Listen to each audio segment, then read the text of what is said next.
여러분 오늘도 잘 견디고 계십니까? 김명준의 뉴스파이터입니다. 오늘의 키워드는 믿었던 땡땡의 배신입니다. 먼저 믿었던 치킨집의 배신. 배달 수수료 아껴주려고 직접 치킨집에 전화해서 50차례 이상 주문한 고객이 있었는데요. 오히려 양을 적게 줬답니다. 왜 그러냐고 따지니까 그러니까 배달 앱으로 시킬 것이지. 참. 다음은 믿었던 지인의 배신. 가수 백가 씨는 돈을 3배로 굴려주겠다는 오랜 지인에게 전 재산을 건넸더니 잠적해버렸답니다. 왜 그랬냐고 물으니 그러니까 나한테 돈을 왜 맡겨? 참. 마지막은 믿었던 땡땡의 배신. 우리한테는 갭 투자하지 말라면서 길게 설명 안 해도 아시겠죠? 누군지 정말 갭이 느껴집니다. 10월 23일 목요일 김명준의 뉴스파이터 60초 후에 달려보겠습니다.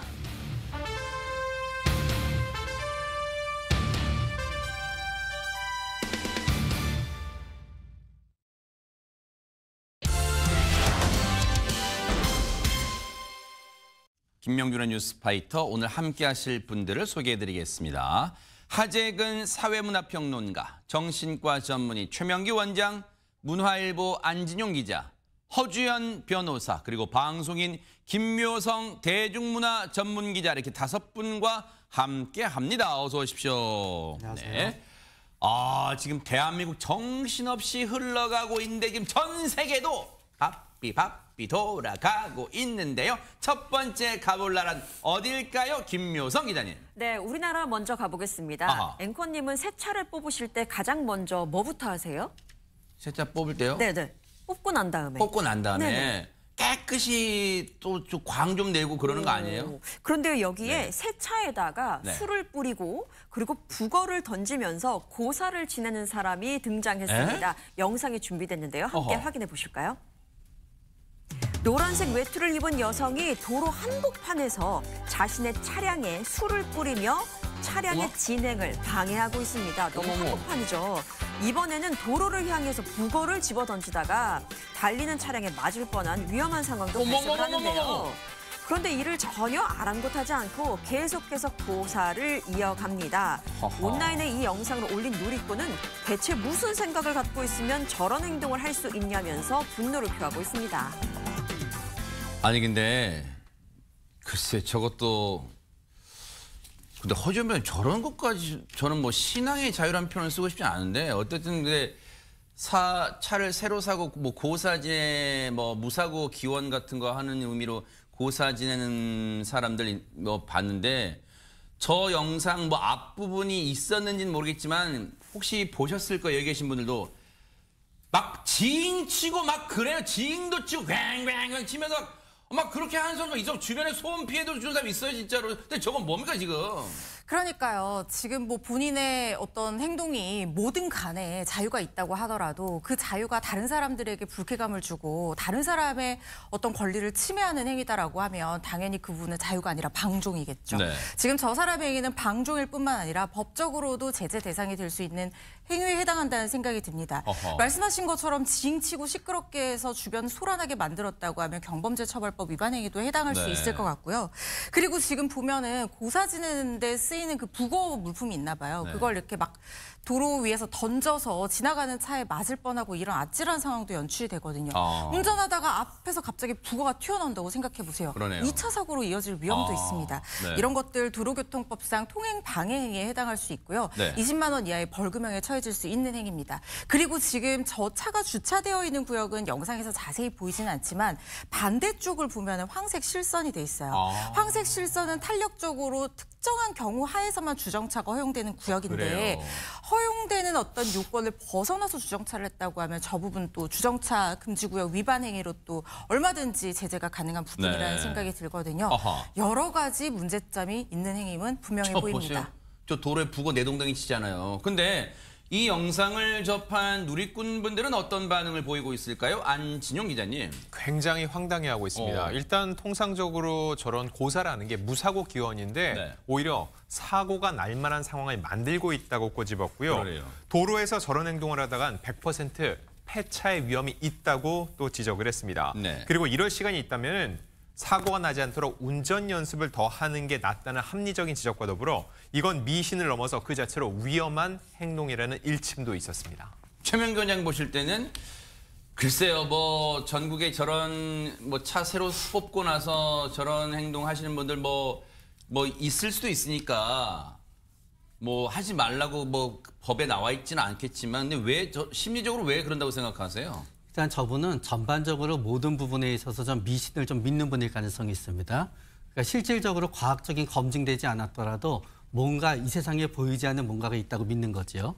그러나 저 행위를 갖다 할 때는 보통 강박적인 분들이 저런 경우가 종종 있습니다. 강박이라고 하는 거는 강박적 사고는 뭔가 어떤 일을 하지 않으면 사고가 나고 나쁜 일이 일어날 것 같다는 거예요. 뭐 사자를 피한다든가 네. 특별한 행동을 한다든가. 아하. 그래서 우리가 우리보다는 조금 더 저 행위를 하지 않았을 때 문제가 생긴다는 걸 믿게 되는 거고요. 네. 또 약간의 부주의가 있기 때문에 네. 저기가 위험하다는 걸 우리처럼 그렇게 다 인지하지 못해요. 하하. 그런데요. 저 분뿐만 아니라 영상 속의 저 사람뿐만 아니라 지금도 전국에서 혹시 새 차 뽑고 나서 저런 비슷한 행동 하시는 분들 이거 명심하세요. 무사고 기원 저런 고사 지내는 게 중요한 게 아니에요. 무사고 하려면 세 가지를 지키세요.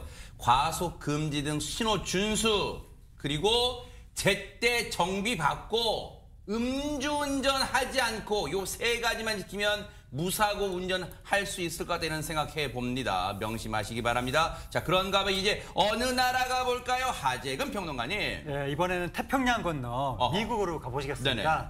미국의 텍사스에서 아주 특별한 F1 경기가 열렸다고 하는데 네. 이름하여 하늘의 F1. 바로 하늘을 질주하는 짜릿한 레이스가 펼쳐진 겁니다. 그런 게 있어요? 네, 모습 영상으로 보시겠습니다. 네네. 푸른 하늘로 향하는 1인승 비행체 4대의 모습이 보입니다. 어머. 공중 트랙 위를 가르며 레이서들이 속도를 내고 있는데 마치 어허. 게임이나 영화의 한 장면 같기도 하고 네. 이 대회가 새로운 비행 스포츠의 가능성을 보여주기 위해서 시범 경기 형식으로 열렸다고 합니다.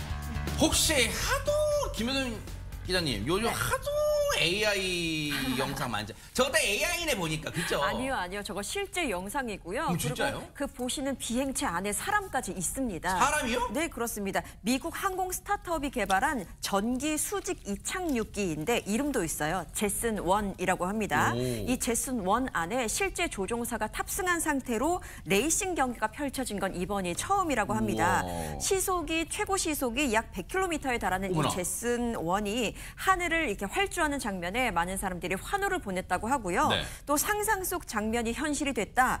그리고 이게 만약에 정식 스포츠로 자리를 잡는다면 F1만큼 흥미로울 것 같다라는 기대감을 보였습니다. 야, 근데 저기 스포츠가 되면 F1만큼 흥미롭겠지만 또 안전 문제는 또 뒤따를 것 같은데 근데 저게 값은 엄청 비쌀 것 같은데 상용화가 될지는 모르겠지만 저것만 이 상용화 되면 조금 가격 낮춰서 야 아침에 러시아워 출근 지옥 같은 거 다 피할 수 있지 않을까 또 그런 생각을 해봅니다. 자 그런가 하면 이제 어느 나라 가볼까요? 허주연 변호사님. 미국 소식 하나 더 전해드리겠습니다. 트럭을 몰고 교회로 향하던 운전자가 있었습니다. 그런데 교회에 도착하자마자 자기 차를 보고 어안이 벙벙해서 말문이 막혔다고 네. 하는데 도대체 차가 어떻게 돼 있었다는 건지 무슨 일이 있었는지 네. 영상으로 보시죠. 뭘까요? 트럭 앞부분에 매달린 거대한 새 한 마리 보이시죠? 날개를 퍼덕여 보지만 다리가 그만 그릴에 낀 거예요. 꼼짝도 못하는 모습입니다. 어머나. 저 새는 대머리 독수리라고 하고요. 위험의 상징이고 날카로운 눈매로 유명한 독수리인데 어머나. 저렇게 체면 구기는 난처한 모습을 다 보이고 있네요. 아니 저는 처음에 영상 보고 예전에 개그 프로그램에 새 동작하는 게 있어 이야기 하는 게 있어 난 저는 그건 줄 알고 깜짝 놀랐는데 사람이 저기 들어가 있었나 그 착각했는데 진짜 독수리인데 왜 저기 끼어 있었던 거예요? 결국은 그릴을 발톱으로 딱 낚아챘는데요. 그 그릴에서 발이 못 빠져나온 아이고. 거예요. 그렇기 때문에 저 움직이던 그릴을 뭔가 본인이 사냥을 할 수 있는 어떤 대상으로 착각했을 수도 있습니다. 사냥감으로 세상에 독수리 그 시력 좋은 줄 알았더니 시력 나빴나 봐요, 세상에. 어쨌든 먹을 게 부족하다 보니까 사람들 많이 사는 또 차가 싱싱 다니는 곳까지 내려왔다는 그런 생각하니까 좀 안타까운 생각도 듭니다. 자, 그런가 하면 이제 또 어느 나라 가볼까요? 안진영 기자님. 네, 이번에는 인도로 한번 가보겠습니다. 자, 인도의 이 우타라칸드주에서 영화 속 원더우먼처럼 하늘을 나는 여성이 있었다고 하는데 중요한 거, 게다가 이 여성이 할머니였다고 합니다. 에이. 과연 어떤 일이 벌어진 건지 영상 통해 확인해 보시죠. 설마요. 자, 점프대에선 백발의 할머니입니다. 네. 빨리 뛰고 싶은 걸까요? 아래를 내려보더니 양팔을 아무렇지 않게 펼치시는데요. 응원을 북돋아주는 직원들을 보답을 하듯이 저렇게 오히려 덩실덩실 몸을 흔들기도 합니다. 어머. 자, 그러더니 잠시 후 저렇게 한치의 망설임도 없이 우아하게 몸을 던진 이 할머니의 나이는 올해로 82입니다. 야, 아니 진짜 믿기지가 않아요. 보통 번지 점프를 도전까지는 할 수 있지만 저기 점프대에 서면 최명규 원장님 무서워 떨려, 나 쳐다보기 싫어 뭐 이러잖아. 근데 당신 이게 진짜 가능한 거예요? 가능할 수 있는 게 제 추측입니다. 어허. 우리는 저분이 82세에 번지 점프를 하니까 마치 처음 했다는 듯이 무조건 생각해요. 그러나 저분의 팔을 벌린다든가 몸의 균형을 잡는 걸 보면은 번지 점프를 처음 한 분은 아니세요. 아하. 그런 다음에 매년 반복돼 자세도 하셨고요. 엄청 좋으시네 진짜 네. 보니까. 그런 다음에 또 제 생각에는 상당히 운동을 통해서 뼈 나이는 굉장히 젊으실 거예요. 네. 왜냐하면 어르신들이 진짜 처음 저 나이 하게 되면은 네. 골다공증 같은 게 있는 경우에 물론 떨어지진 않지만 골절이 되는 수도 있거든요. 아하. 그렇기 때문에 저분은 굉장히 특별한 경우다라고 저는 가정합니다. 그러니까요. 아, 정말로 나이는 숫자에 불과하다는 걸 우리가 글로만 배웠는데 정말로 실제로 그럴 수 있다는 걸 몸으로 보여주신 저 어르신께 또 감사의 박수 보내드릴게요. 자, 그런가 하면 오늘 세계 여행의 종착지는 어딜까요? 하재근 평론가님. 네, 먼 나라들을 돌았으니까 아하. 이제 종착지는 가까운 나라로 가보겠는데요. 네. 바로 일본입니다. 어허. 일본에서 이색적인 인력거 경주 대회가 열렸다는데 영상으로 보시겠습니다. 인력거. 인력거를 끌고 달리는 선수들의 모습이 보입니다. 워낙 이게 힘차게 달리거든요. 와. 그렇다 보니까 인력거가 가볍나 싶은데 네. 저 인력거가 무려 100kg이 넘는다고 합니다. 세상에. 저렇게 무거운 인력거를 끌면서 경사를 넘고 기둥을 돌면서 100m를 달리는 것인데 선수들은 무겁거나 힘들지도 않은가 봅니다. 아니 근데 천하장사 만만세도 아니고 무슨 인력거가 100kg이나 넘어요 진짜. 그러니까요. 사실 저거 관광 가서 많이들 타보셨을 텐데 저렇게 100kg이나 되는 줄은 몰랐습니다. 와. 그냥 혼자 달리는 것도 어려울 텐데 100kg에 달하는 인력거를 끌고 달리는 사람들, 인력거꾼인데 그냥 이때에만 달렸던 사람들이 아니라요. 아사쿠사나 뭐 교토 같이 일본의 그 대표적인 관광지에서 직접 인력거를 운행하는 분들이었다고 합니다. 아하. 55명 정도가 여기에 참가를 했는데 다양한 모습들이 있더라고요. 네. 인력거를 너무나도 사랑해서 인력거를 만드는 방법까지도 배우는 참가자가 있었는가 하면 또 처음부터 인력거꾼은 아니었고 네. 10년간 프로 럭비 선수로 활약을 어머나. 하다가 은퇴한 다음에 인력거꾼으로 변신한 참가자도 있었다고 합니다. 이게 경주 대회였잖아요. 네. 우승자의 기록을 보니까요. 100m를 달리는데 27초였다고 하네요. 와, 진짜 빠르네요. 근데 최명규 원장님, 전 인력거는 지금 빈 인력거지만 보통 관광 가시니 관광객을 태우면 또 무게가 늘어날 거 아니에요. 근데 저분들 저 무거운 인력거를 끄면 뭐 무릎부터 해가지고 관절 성하신 데가 없을 수도 있을 것 같은데 어떨까요?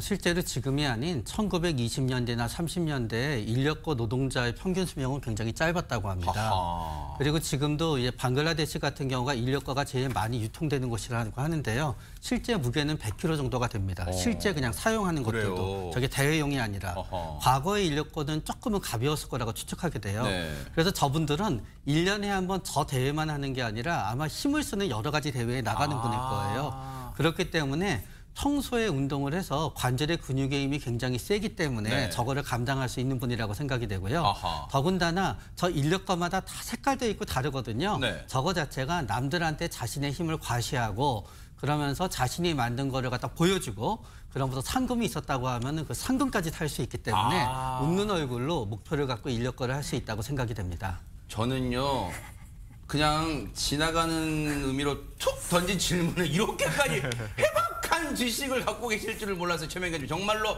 그런 설명 듣고 보니까 그럴 것 같다는 생각도 들고요. 앞으로 또 저분들 건강하게 오랫동안 또 멋진 관광 명소 즐겁게 운행해 주시길 또 기대해 볼게요. 자, 지금 시각이 6시 6분을 막 넘어섰고요. 지금 여러분께서는 매일 오후 5시 50분에 방송되는 김명준의 뉴스파이터와 함께하고 계십니다.